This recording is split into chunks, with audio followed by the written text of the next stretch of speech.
మన కథల ప్రపంచమైన అంతులేని ఆణిముత్యాలకు స్వాగతం.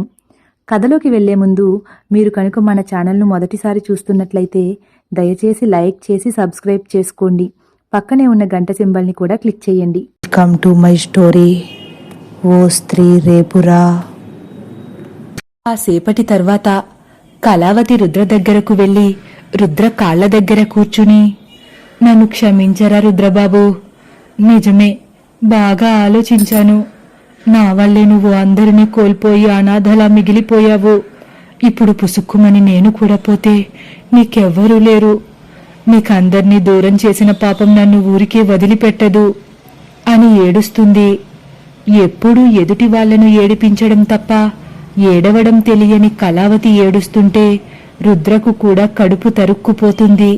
వెంటనే పైకి లేచి, ఏడవకమ్మా, జరగాల్సినదంతా జరిగిపోయిన తర్వాత ఏడ్చి ప్రయోజనమేముంది? వెళ్ళి బట్టలు సర్దుకో, మనూరు వెళ్ళిపోదువు గాని అంటాడు దిగులుగా. నువ్వు రావా అడుగుతుంది భారంగా. 10 రోజుల్లో నేను కూడా వచ్చేస్తాను అంటాడు రుద్ర. అలా రుద్ర ఇక కళావతిని దేవరపల్లిలో ఉంచడం మంచిది కాదనుకుని వాళ్ళూరి బస్సు ఎక్కించి తిరిగి ఇంటికి వచ్చేస్తాడు. రుద్రా, అత్తయ్య గారిని బస్సు ఎక్కించేశావా అంటూ కంగారుగా బయటకు వచ్చి కాళ్లు కడుక్కుంటున్న రుద్రను అడుగుతుంది సీత. ఆ, పంపించేశానొదినా అంటూ లోపలికి వస్తాడు. అకస్మాత్తుగా ఆవిడ్ని ఎందుకు పంపించేశావు బాబూ, ఒక్క మాటైనా చెప్పకుండా అంటాడు సారథి రుద్రకు టవల్ చేతికి ఇస్తూ. రుద్ర టవల్తో చేతులు తుడుచుకుంటూ, మీతో చాలా మాట్లాడాలి సారథి గారు.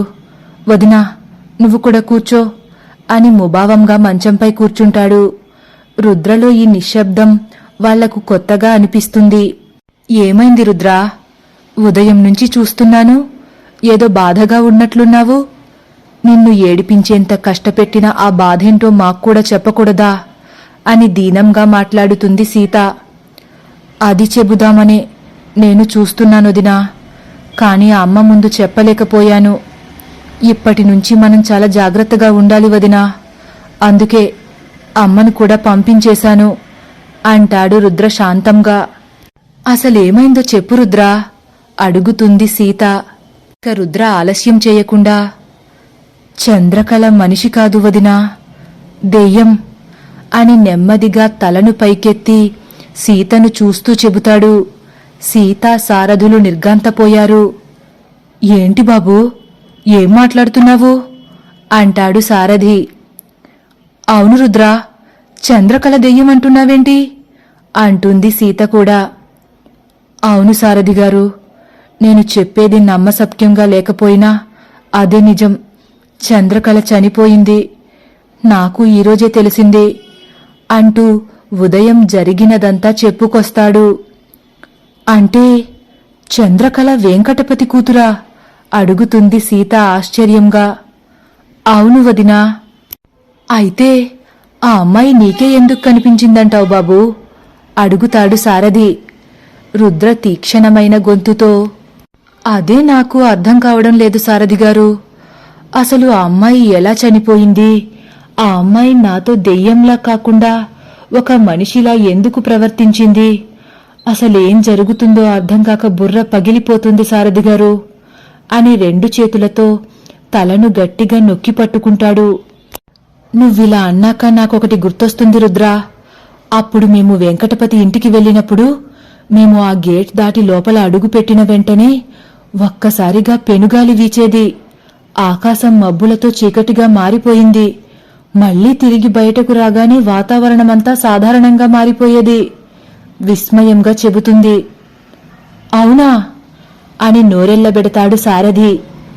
అవును బాబాయ్, అప్పుడే నేను అన్నయ్య ఈ ఇంట్లోనే ఏదో దుష్టశక్తి ఉందేమో అని భయపడి వచ్చేశాము అంటుంది. అలాగా? అలాగైతే ఈ ఊళ్ళో మరణాలకు చంద్రకళనే కారణమంటావా రుద్రా అడుగుతాడు సారథి అనుమానంగా. ఆ మాట విన్న వెంటనే రుద్ర, కాదు సారథి గారు, ముమ్మాటికి చంద్రకళ కానే కాదు, తను చాలా మంచిది అంటాడు రుద్ర బాధపడుతున్నట్లు. రుద్రబాబు, చంద్రకళ దెయ్యమని చెప్పిన నువ్వే తన మీద ఇష్టంతో మంచిదంటావా అవును సారథి గారు, నేను గట్టిగా చెప్పగలను. నేను ఆ రోజు మర్రి చెట్టు మీద ఒక భయంకరమైన ఆకారాన్ని చూసినప్పుడు ఇక దాని నుండి తప్పించుకోలేనేమో అనిపించింది. భయంతో నా గుండె ఆగిపోయే సమయంలో దేవతలా చంద్రకళ నాకు కనిపించింది. నన్ను చేయి పట్టుకుని ఊళ్ళోకి క్షేమంగా తీసుకువచ్చింది. రెండోసారి కూడా ఆ దెయ్యాన్ని చూసి భయపడుతూ పారిపోతుంటే ఆ భయాన్ని మరచిపోయేలా చేసి తన మాటలతో నాలో ధైర్యాన్ని నింపింది అంటాడు రుద్ర. అని తలాడిస్తుంది సీత. అయితే మనల్ని చంపడానికి చూసిన దెయ్యం వేరంటావా అడుగుతాడు సారథి. ఖచ్చితంగా ఆ దెయ్యం వేరు సారథి గారు అంటాడు రుద్ర అంతే ధీమాగా. మరి అది ఎవరై ఉంటారు రుద్ర? మళ్లీ సారథికి ఇంకో అనుమానం. అది తెలియాలంటే తప్పనిసరిగా చంద్రకళను మళ్లీ కలవాల్సిందే సారథి గారు అంటాడు రుద్ర సూటిగా చూస్తూ. ఏం మాట్లాడుతున్నావు రుద్ర? నీకేమైనా పిచ్చి పట్టిందా? దెయ్యమని తెలిసాక కూడా కలుస్తానంటావేంటి అంటుంది కాస్త కోపంగా సీత. ఇప్పుడు మనమున్న పరిస్థితుల్లో ఎవ్వరూ మనకు ఈ ఊళ్ళో ఏం జరుగుతుందో చెప్పరు వదినా. బాగా ఆలోచించాను. తను మాత్రమే మనకు దారి చూపించగలదనిపిస్తుంది. ఇదంతా జరిగే పనేనా రుద్రబాబు అంటాడు అనుమానంగా సారథి. నేను చంద్రకళను చూసింది 2 సార్లే అయినా తన మీద నాకెందుకో బలమైన నమ్మకం ఏర్పడిపోయింది సారథి గారు. తన మాటలను బట్టి తను కూడా మన నుంచి ఏదో సాయం కోరుకుంటుందనిపిస్తుంది అంటాడు రుద్ర. దెయ్యాన్ని నమ్మడం కొరివితో తల గొక్కోవడం లాంటిదేమో రుద్రబాబు, మరొక్కసారి ఆలోచించు శాంతంగా చెబుతాడు సారథి. బాగా ఆలోచించాను సారథి గారు. ఈరోజు సాయంత్రమే చంద్రకళను కలవాలి. తన గురించి నేను అన్నీ తెలుసుకున్నానని, నేను తను వేసిన పందెంలో గెలిచి ప్రేమలో మాత్రం ఓడిపోయానని చెప్పాలి. తడిబారిన కళ్లతో మాట్లాడతాడు రుద్ర. ఇంతలో సీత, బాధపడకు అని చెప్పలేను కాని చెబుతున్నాను రుద్ర, బాధపడకు.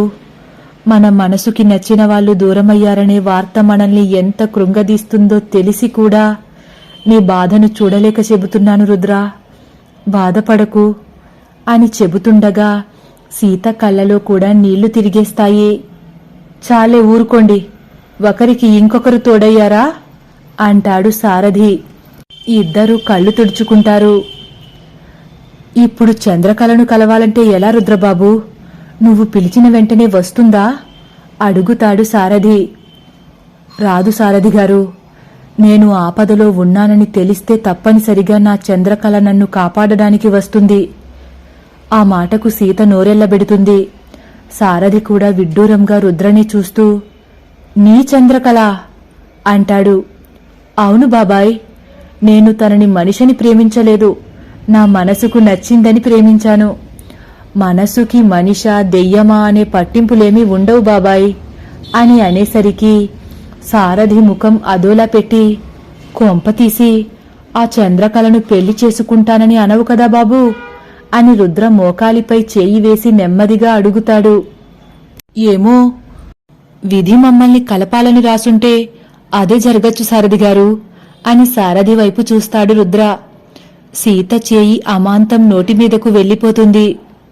సారథి రుద్రవైపు వింతగా చూస్తూ, నువ్వు తేడా అనుకున్నాను కాని మరీ ఇంత తేడాగా ఉన్నావేంటయ్యా అంటాడు. అందరిలా నేను కూడా మనిషినే పెళ్లి చేసుకుంటే జీవితంలో థ్రిల్లేముంటుంది సారథి గారు? దెయ్యాన్ని పెళ్లి చేసుకుంటే జీవితమంతా ఉత్కంఠగా సాగిపోతుంది. ఏమంటా వదినా అంటాడు సీత వైపు చూసి. మరీ అంత ఉత్కంఠ అవసరమంటావా రుద్రా అంటుంది సీత భయంగా చూస్తూ. ఇందులో కొత్తేముంది తల్లి, మధ్యలో మన భయం తప్ప. ఈయన మనిషి రూపంలో ఉన్న దెయ్యమే, ఆవిడ మనిషి రూపంలో ఉన్న దెయ్యమే, ఇద్దరికీ పెద్ద తేడా ఉండదులే అంటాడు సారథి ఢీలాగా చూస్తూ. సారథి గారు, మాపై వేసిన జోక్స్ చాలు, వెళ్ళి అర్జెంటుగా పడుకోండి అంటాడు రుద్ర మంచంపై వాలి. ఇప్పుడు పడుకోవడమేంటి? నేను ఎప్పుడు పడితే అప్పుడు పడుకోలేను. నాకు మధ్యాహ్నం నిద్ర పట్టమన్నా పట్టదు, రాత్రి హాయిగా నిద్ర పడుతుంది అంటాడు సారథి. ఈరోజు పట్టదు సారథి గారు అంటాడు ధీమాగా రుద్ర. ఎందుకు రుద్ర? బాబాయికి నిద్ర పట్టదని అంత ఖచ్చితంగా ఎలా చెబుతున్నావు? అనుమానంగా అడుగుతుంది సీత. ఎందుకంటే ఈరోజు రాత్రి నా చంద్రకళను సారథి గారికి పరిచయం చేయాలనుకుంటున్నాను వదినా, నవ్వుతూ చెబుతాడు. సారథి ఒక్కసారే నివ్వెరబోయి, నాకెందుకు? నాకేం చూపించనక్కర్లేదు, పరిచయాలు చెయ్యనక్కర్లేదు అంటాడు ఆవేశంగా. అదేంటండి అలా అంటారు? ఇప్పుడు మా ఇంటికి పెద్ద దిక్కు మీరే కదా. దిక్కు లేదు, మొక్కు లేదు. నీకంత సరదాగా ఉంటే ఆ పిల్లని నువ్వే కలువు వెళ్ళు అంటాడు సారథి. కుదరదండి, ఈరోజు మీరు చంద్రకళను చూడాల్సిందే, చూసి మా ఇద్దరి జంట ఎలా ఉందో చెప్పాల్సిందే ఖచ్చితంగా చెప్పేస్తాడు రుద్ర. హోరి నాయనోయ్, నీ మరిది నాకు ఇలా తగులుకున్నాడేంటి తల్లి అని ఏడుపు ముఖంతో సీతను చూస్తాడు సారథి. రుద్ర, ఏం మాట్లాడుతున్నావు అని నెమ్మదిగా నసుగుతుంది సీత. నువ్వేం బాధపడకు వదినా, తొందరలోనే నీక్కూడా చంద్రకళను చూపిస్తాన్లే అని అటువైపు తిరిగిపోతాడు రుద్ర. సీతా సారథులు ఒకరి ముఖాలు ఒకరు చూసుకుని ఏడవాలో నవ్వాలో తెలియని పరిస్థితుల్లో సతమతమవుతున్నారు. తదుపరి భాగం కోసం వేచి ఉండండి. ఒకవేళ నా కథ గాని మీకు నచ్చినట్లయితే లైక్ చేసి సబ్స్క్రైబ్ చేయడం మర్చిపోకండి. Thank you for watching.